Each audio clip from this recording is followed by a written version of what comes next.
I've made some big mistakes and I don't want to see you making them too. You've decided that you want a cleaner home and you want to declutter, but you're worried that you're going to make a mistake decluttering your home, so it stops you altogether. Let's get into some mistakes to avoid, some I've made, what to do instead, so that you can continue making progress on a clean home without making a mess. And don't mind the sound of my foster kittens meowing in the background. Okay, I'm going to tell you a very scary story in my life. Back in 2018, right before Christmas, there was a huge windstorm and branches were flying around, falling down. And it's so interesting because I remember the school messaged us and they said, come and get your kids. And I went to go down this hill from my house to get my kids, and a tree was blocking the road. So then I went the other way to try to go the only other way, literally watched a tree fall in front of me, turned around, another tree had fallen. Somehow there was a U driveway I was able to go around to get around this one tree that fell. So anyway, I got home. My husband managed to walk to get the kids. Anyway, it was a whole thing. But we were without power for days. I was getting water from the wheelbarrow that had just been sitting, in its form, to wash dishes and stuff and to boil water, because we do have a propane stove in our house, because we're not serviced by natural gas. That's besides the point. But anyway, our house temperature got down to 9 degrees. It was so cold. We went and stayed with some family. But during that first day, I went into our emergency supplies. I was like, you guys, I have emergency supplies. I got them out, and what was in it? Old stale granola bars, old water, and a radio, and some applesauce. That was it. And I was like, okay, this is insufficient, and this is supposed to be our emergency supplies? No. By the way, we were without power for 4 days, but some people it was 9. That's a long time, especially in December. I actually had tried to keep very little extra supplies in my house. Do not make this mistake. Don't declutter these important things. Sometimes we have to have things and we have to store them. I live on Vancouver Island, where the threat of an earthquake is real, and a windstorm. For a very, very long time, I avoided emergency planning. I was overwhelmed. First of all, I was just like, okay, there are 5 of us living here. How am I going to get enough supplies? I didn't know how to do it. And I also did not want that extra stuff around. And this is understandable. I mean, we see these things just sitting around our house. They're not being used. We might be piling things on top of them, and then it just feels like a mountain of clutter. It's never been used, except for, during a power outage, and then you're like, oh my gosh. But anyway, that's besides the point. Some of us we're also like, oh my gosh, this stuff is expiring, and we think they're just taking up space. And just what are we going to do with it anyway? The problem, though, is that we run the risk of being caught in a very serious situation without having what we need, beyond just a power outage. In addition to your emergency supplies, of course, you are going to want an emergency chocolate supply with some arrows and some coffee crisp. I mean, obviously, that is going to be important. But you also don't want to declutter your emergency supplies. I now have enough food in these 4 totes that if we needed to evacuate our house because there was an earthquake and say there were cracks and our house was falling apart, we could grab this if we could get to it, and we could evacuate, which is great. I also have some long-term food storage, which is great. We don't want to create clutter, though, and there are some really great ways to be prepared for emergencies. I have a friend, her name is Allison. She has a great channel and Instagram called This Prepared Life, so check her out. I will link her below. Another big mistake not to make is decluttering things that bring light to your life. I am talking hobbies and craft supplies that you use. Now, I am not a huge crafter, but I love gardening and I love cooking.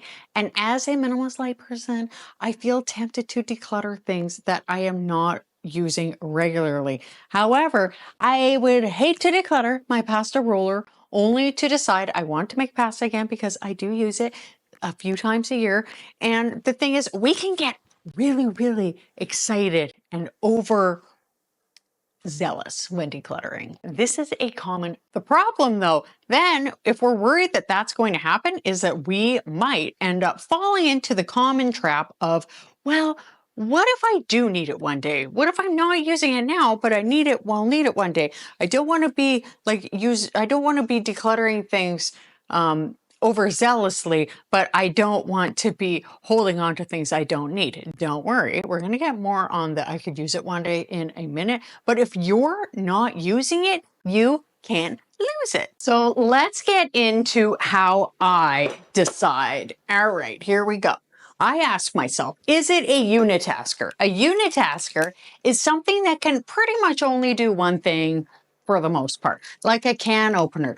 However, we do also want to ask ourselves, is this unitasker saving us time and or energy? Because I think it's very important in this busy stage of life that I'm in, even if you are not super busy, do you really want to be trying to open up a can with like a knife and a hammer or something like that? No. Say I want to make a delicious chocolate mousse cake. I don't want to find a whisk and whip it by hand. I just don't. Yes, I do have that ability. But the thing is, we don't need to get rid of every single extra thing. You can if you want. If you want to go that minimalist, go for it. I prefer to stay minimalist light. And you might be like, what's minimalist light? To me, minimalist light is like having still like getting rid of everything we don't use, but still keeping things that are convenient, that bring joy to our life. Now, this might be a relatable thing for you. Do you remember scrapbooking? I know there are all sorts of fancy scrapbooking thingamabobs, stamp cutouts, and the like. And I know we're getting into some very serious early 2000 vibes, but those little devices probably saved you a ton of time so you could at least get half a page scrapbooked in a week, right? So do you use it? This is the main thing. I use my pasta roller for now. One day, if I'm not using it, I will declutter it. And as the unitaskers go, even if something else could do it, like I said, the can opener, if you use it, I say keep it. A big risk we run into with minimalism is decluttering for the sake of decluttering. And this is very rare, but it does happen. You probably do not fall into this category, but beware. It's out there, just like werewolves. Oh, werewolves aren't real. Really? Yeah. Well, anyway, life is short. We need to enjoy the things that we enjoy and have fun.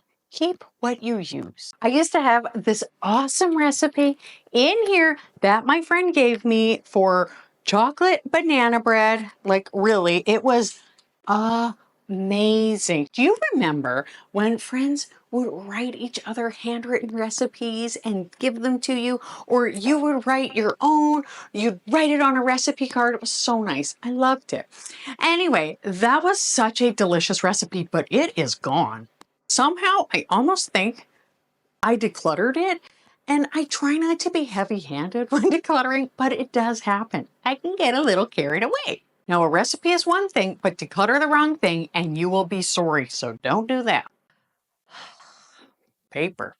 The more common mistake, though, is that we often won't tackle paper at all. We know how much of a pain it is to not have the documents that we need, but then we're left with an ever-growing pile of paper in our office, on our kitchen counters, in boxes, bedrooms, and more. I get it.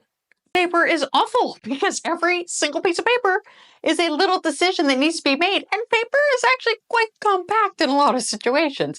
I have even decluttered tax documents before, which are a pain to get back, but imagine the frustration of passports or other legal documents. I mean, it's hard enough when your passport is expired. Am I right? Do not discard important documents. The way to avoid this is to take your time going through the paper. Get comfortable, grab a hot chocolate or something else yummy, maybe some nice cookies, and then start making piles. Make a pile for stuff that can just be thrown in the recycling. Make a pile for stuff that needs to be filed, and make a pile for stuff that needs to be recycled. And you also don't need to do this all in one day because, like I said, we don't want to make a mistake. We also don't want to get hung up and taken forever. So just like set a pace, but also don't be like me, okay? And have your shredder right here, because if you have your shredder there, you may start throwing stuff in and regret it. And I can make those kind of mistakes, right? So if you're anything like me, just don't do it. You don't want to shred an important document. Just have a pile for shredding and do it later. I actually will like to take stuff to Staples to do it. I also like to sign up to get my bills via email, a lot of things, even stuff from the government. Often we can get stuff emailed, or there's some kind of secure portal. I like to do that. The other thing is I like to keep my stuff organized in this binder. I actually need to go through it. It's nice if you can like haul it out and file whatever needs to be filed right away, but I just, hopefully one day I'll be that person, but right now I'm not. You may also choose to store your paper in a banker box. Some kind of system is handy. Keep it secure though, just like I keep my chocolate secure. A lot of us worry about decluttering something in the I could use it one day category, or the just in case things. And yes, this is valid a little bit of the time. I like to ask myself, how likely is it that I will use something again? Usually I can't think of a specific scenario. And I think most of the time we never will need these things. However, I do think it's a good idea to have some foundational items.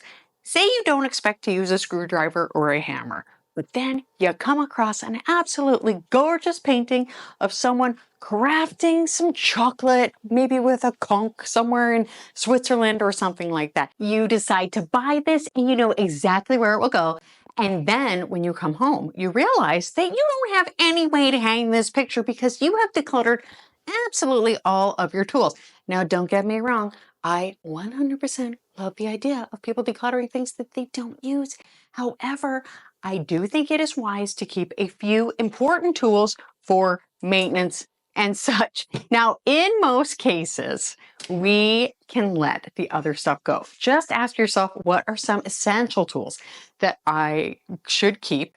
And I'm going to list those out right now. Okay. So what are some tools that you might need? I'm going to let you know of some that it is recommended that everybody have. And these are things that I myself, as the not handy person, uses probably every year, at least once. Now, I use a tape measure all the time. I use it all the time.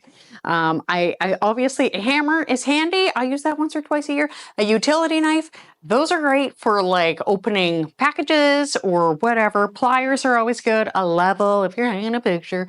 Screwdrivers, use them frequently throughout the year. An adjustable wrench, you might not think you're going to need something like that, but you probably will. A drill, a flashlight, and stud finders. Then you can have a tidy tool space. You can just keep them all in one little box and you'll be good to go. One of our biggest fears when decluttering is that we will declutter something that is meaningful and sentimental. And the problem though is this stops us from decluttering a lot of things or anything. Sometimes things even that are trinkets, maybe from a chocolate factory tour, but we can't decide whether or not to declutter these things. Maybe they feel sentimental, so we just hold on to everything. A lot of us struggle because we inherited all of our parents' or spouses' belongings, and we feel tremendous guilt at the thought of getting rid of any of it. I love how the great Peter Walsh describes how to decide if things are sentimental. All of your sentimental things should fit on your dining room table. Now, I might even be severe enough in my own house to say the entire family's things need to be able to fit on the side of on the whole table. However, this might not work for all families.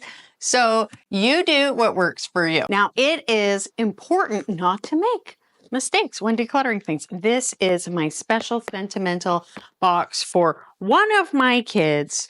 And so take your time when you go through things. You want to curate your sentimental things. I love this box. Oh my gosh, my son, he wore this. Look at this, so small. Look how small it is. He wore this coming home from the hospital and it absolutely dwarfed him. These little shoes. I mean, I am a sucker for a turkey. So ask yourself, does this deserve a spot on the table? This certainly does, and this certainly does. Remember, if everything is special, then nothing is special. Another big mistake that we make is just shuffling clutter from one location to another, and we don't make a final decision. Check out this video here. I will tell you all about how to stop shuffling clutter, stay tidy and mighty. I hope something great happens for you today. Thank you so much for watching, and I'll see you next time.